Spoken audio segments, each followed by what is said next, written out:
Hello and welcome back to NATO Plays Minecraft.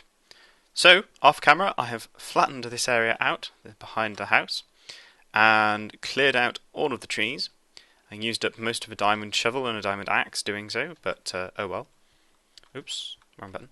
And this area is roughly about 50 by 50 blocks, and it's marked again roughly by this torch being approximately the centre. This torch is at minus 20 X and 60Z. So the first thing I want to do is basically assure that I am going to have enough working space by plotting out the edges of this 50 by 50 square which this building will be in. So if I bring up F3, so we're going to want to have a torch out at 85 in Z. Oh. Well, okay then, that marks our first problem. So we actually need to have it a bit for that central one a bit further back. So if we have this one back here, if we move this back to 50, so we need to go down to 25 in this direction.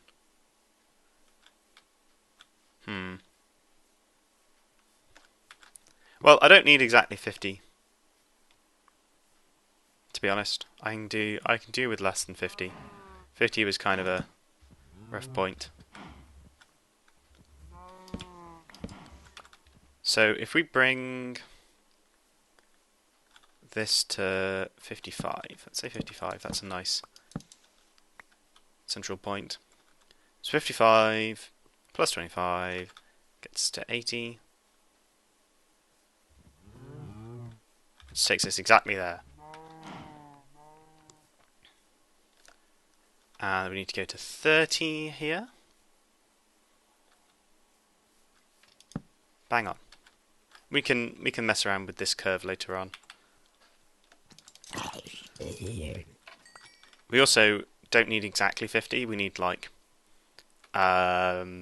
27, I think.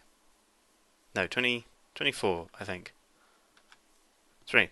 As you can see on the X there, it actually says minus 19 and then brackets minus 20. I think it's because it adjusts for the fact that you're in a minus block. There isn't like minus 0, there's just 0 and then minus 1.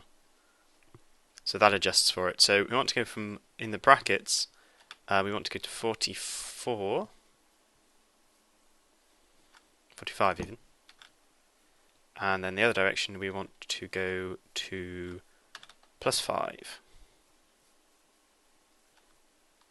I think. Yeah. So that roughly marks out our 50 by 50 area. And that generally just assures that this starting point, where we're going to have the water flowing out of, is going to be basically an acceptable area. It's going to give us enough room. Okay, so the central ziggurat is approximately 30 blocks wide. So we're going to need, including this one, 15 blocks out. So we're going to want to take this to 70, I think. 70 seems a bit far. 70 is a bit far. What am I thinking? I'm thinking 60. Yeah, 70 was right. That can't be right. Well, let's do this the other way around. I know that I'm going to want a run of 7. From this... no, I don't like that plan. This is one of the problems I always run into when starting projects. Which is essentially, I'm not always conscious, I'm not always thinking about the scale of things so much. And I tend to end up with buildings being not a lot bigger than I plan. But I always get the measurements off and then have to fix things, especially when doing anything with symmetry. I often get it wrong. Well, let's just break ground and see where we go. I know this central block here is going to be where we have our chest.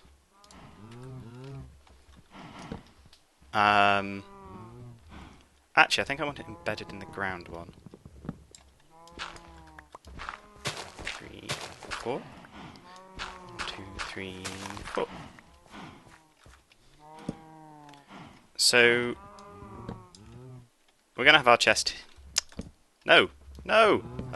Today has not been a good day for recording. I've already had to start recording this about 6 times, just because of minor interruptions. Don't actually know if that was placed correctly. No, it wasn't. I've also never really used hoppers before. I've messed around with them kind of in creative, just to kind of get a grip of them. And they seem quite intuitive, but I always kind of feel like I'm doing something wrong with them. And I know there's so much more you can do, like crazy sorting systems and whatnot, which I might look into. But I often kind of walk away from them going, well, I got it working, I got what I wanted working, but I'm not entirely convinced I'm using kind of the minimum number of hoppers that I need to use. So this might seem like a slightly odd way of starting this building, and it kind of is.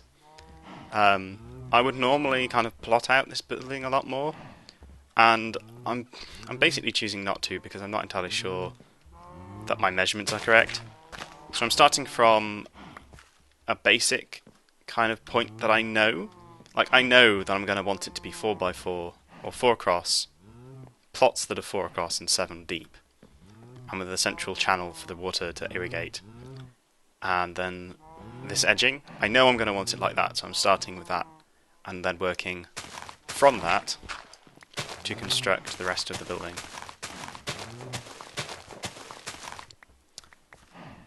My choice of 7 deep is because water flowing across a surface will go 7 blocks before it stops. And if there's a step down, it'll start a new 7. So if I have 2 runs of 7, it should reach from all the way up the top, all the way down to here when I set the water going to uncover, to harvest all of our stuff. So that's 1, 2, 3, 4, 5, 6. So another run. And no, what am I doing? That's the wrong thing. What I want to do is this. So some of you may be aware of this, but I mentioned a couple of episodes back that I'd bought myself a new graphics card. Well, unfortunately, because of, I don't even know why, it had a fault on it. And I had to send it back to get a replacement. Well, let me put it this way. I thought there was a fault on it, and it had to go away and be tested by the people I bought it from, who tested it and told me there was a fault and have replaced it, which is very nice of them. Well, I say very nice of them. It's exactly what they should do, rather than nice of them. It's my right to have faulty equipment replaced. So that arrived just before I started recording this, or in fact, as I was recording the previous version of this episode, and had to start and stop that episode and start that recording and restart. So I have a nice new shiny graphics card to put in my machine and probably break again. And the thing about that card was it was working. I was head to bed while I don't like working in the dark. It was working most of the time, but then whenever it had to get to a high, whenever it was giving me above 160 frames on anything, there would be a visual, very, very creepers. There'd be a very obvious, ow. Well, that sucks. Yeah, die. Ugh. Right. Should be paying more attention to what I'm doing. But yeah, there'd be a very obvious sort of horizontal banding across my screen, meaning It was kind of like you could see the refresh rate. I mean, I'm using... I don't know what happened there. I'm using VGA monitors because of reasons. And I just assumed immediately that it was a VGA adapter issue, in the sense that because it's going from a DVI output to a VGA output, that it would cause a bit of disruption. And then I thought, well, my old card didn't do that. My old card was fine. It didn't have any problem displaying VGA onto a VGA monitor. So I had to think about it, and I thought, well, I'll phone them up and ask them, and they said that it did sound like a fault, so I took it back in. So yeah, I'm relatively happy with that development. Let's put some water down, just to double check that, yes, that does indeed flow as intended. And, oops. One of the interesting things, one of the useful things about water in Minecraft is that because certain blocks, such as slabs, are counted as transparent, it means that water can kind of almost flow through them. Like for example here, technically, see, this was going to be my example of how water's useful in Minecraft, but it's gonna go and break. What I thought would happen, so if you do that, if you just have one block there, it doesn't stop the flow. But if you make it a solid block, it also doesn't stop the flow. Do you know what, Minecraft? Just be yourself. Just do whatever you like, and I'll sound stupid for you. Minecraft, everybody, Minecraft. So, I'm not entirely sure what I'm going to plant in this array of farms. I'm probably going to go with wheat for the time being. I've got 2 carrots, so I might kickstart a carrot farm.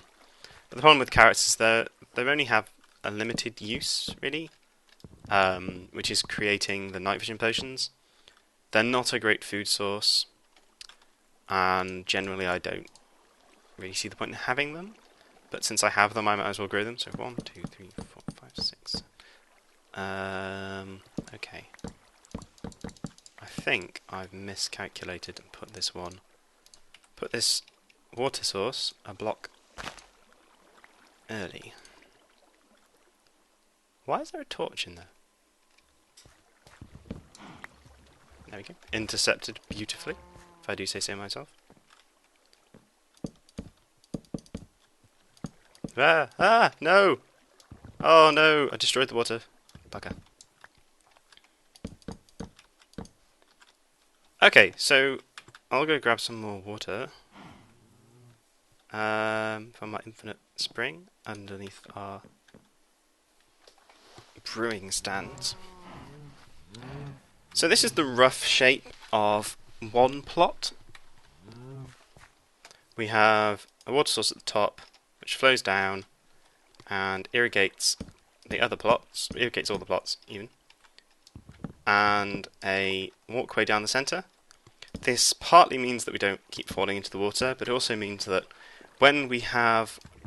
Let's check it's flowing still. Yeah. Okay. When we have the water flowing over to harvest our crops, it's not going to interfere with the flow of the water.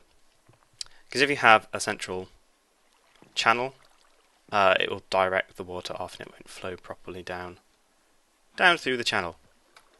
Okay, so now that we have this shape set up, we're going to need to place our first set of pistons. Now, the way we want to do this is have pistons extended pistons at this level, so we're going to have them one level down. Wiring this thing up is going to be a bit of a pain. I'll probably end up doing that off camera and then just showing you what I've done, because it's going to need an awful lot of... Oh, bugger, I just realised something. Oh, this project's going to have to go on hiatus, mostly because this with these pistons, I'm going to need sticky pistons because I need to be able to retract the slabs afterwards. So we're going to need to find some slimes, which is going to be interesting because they only spawn in certain chunks. And I don't think I have got any currently. So that's going to be a problem. I should have really thought about that before starting this project, but that is just the way life goes sometimes.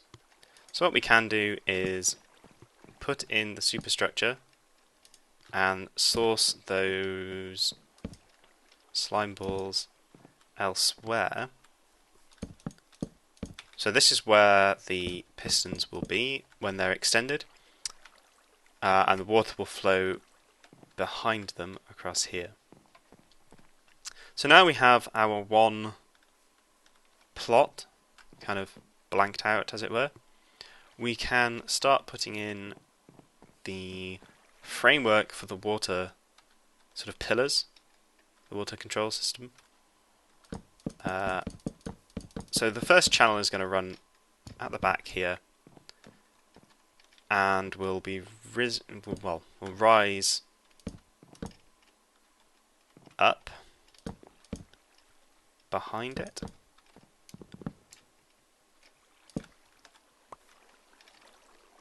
I'm really irritated by my own stupidity there. I really should have thought about the slime blocks, just the slimes before now.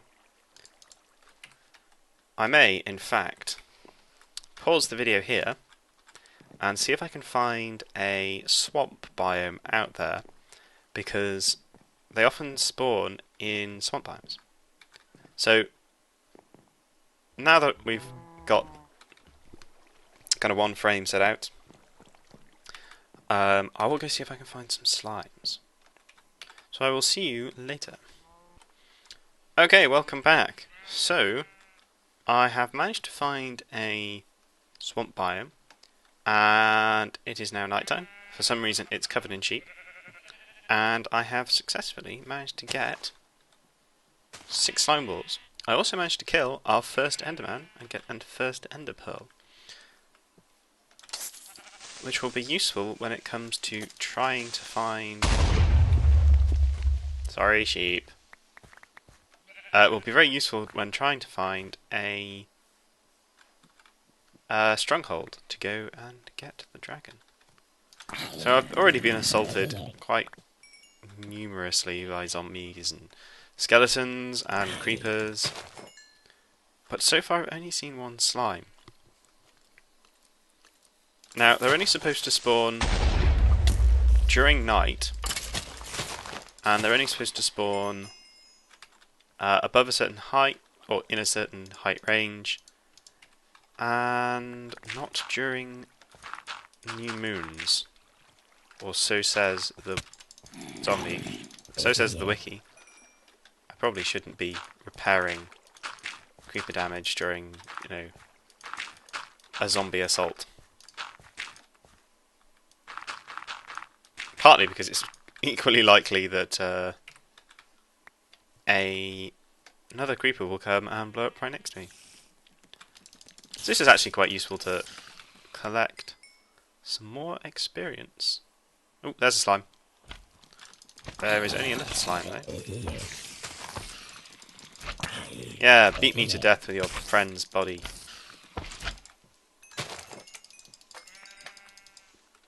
So a few more slime balls. Ooh, there's another slime over there. There's also a creeper and a spider. Ah! How about you? Where did that slime go? It's a sea slime. That sounds a lot closer than it is. No. You don't like the water, do you?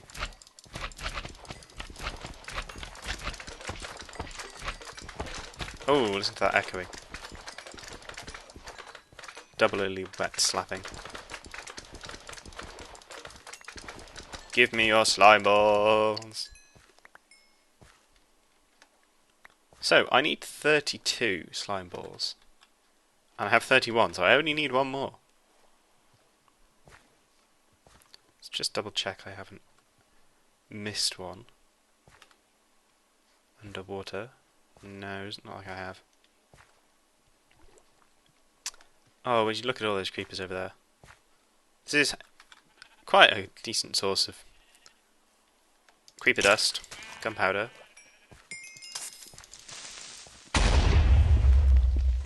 Hello, sheep. Hello, sheep. So, yeah. Ah! Sorry, sheep. You're all gonna come at me now, aren't you? Ah! No, no, no, no, don't blow up. Yeah! Eat it. So, I am now just waiting for one last slime to appear. We've already gotten... This reminds me of XCOM. Them spawning in groups of 3. We've already got 17 levels out of just... Well, 16 levels. We were on 1 when I got here. So we're only gained quite a few levels just by... this. Let's head over to that tiny bit of swamp over there. Next to that plains. I haven't looked over here yet. Lily pads. Oh, I missed.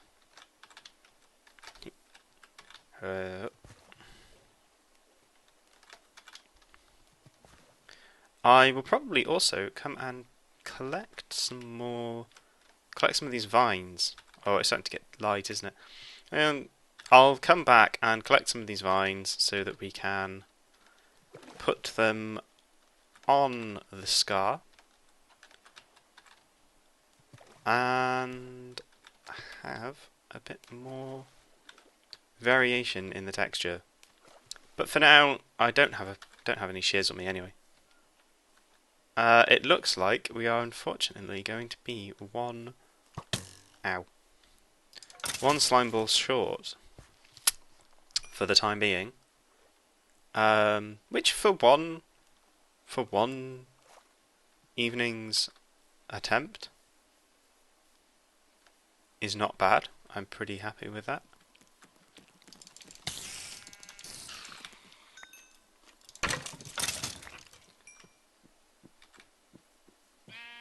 I keep hearing what I think is a slime, but it's probably not.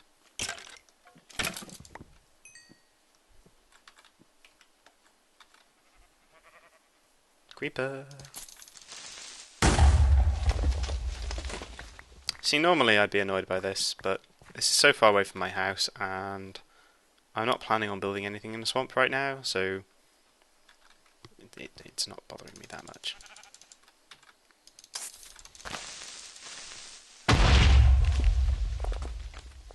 Don't know why I looked away, but I did. Okay, well, I'll head back to the house, which is in that direction, and make some sticky pistons, and we will carry on building the farming ziggurat. So I will see you back there. Okay, so here we are back at the ziggurat, and we have our sticky pistons, so we can put them down here, and we can activate them. This is not the most efficient way of doing it, and it's not the way I intend to do it, but it does work. One of the problems with working with redstone is that it doesn't go directly into pistons if you have it like that. It only goes in if you have it directly like that. Now, one of the problems with that is if you want to try and have them two pistons directly connected to each other and then power it, you get a train noise. Or a cave nearby somewhere. Yeah, it doesn't power either of these pistons unless you break that loop. Which is why you use redstone repeaters in a line to kind of control or to to ensure that the redstone signal reaches the pistons. I will go make some repeaters very quickly. Assuming that I can actually remember the recipe. I know... Oh, you need smooth stone for it, don't you? Okay, well, I will do that off camera. In fact, I may end the episode here. Last episode ended up being a little short because I had to split it in two, and I didn't necessarily intend to do that from the start. Which is a bit unfortunate, and I'm sorry about that, but these things happen sometimes. However, this episode has probably been going on about long enough. So I will see you next time, where we will continue construction of this, hopefully with less interruptions and less messing around and getting confused and losing track of exactly what I need to do. But thank you for watching, and I will see you next time. Goodbye.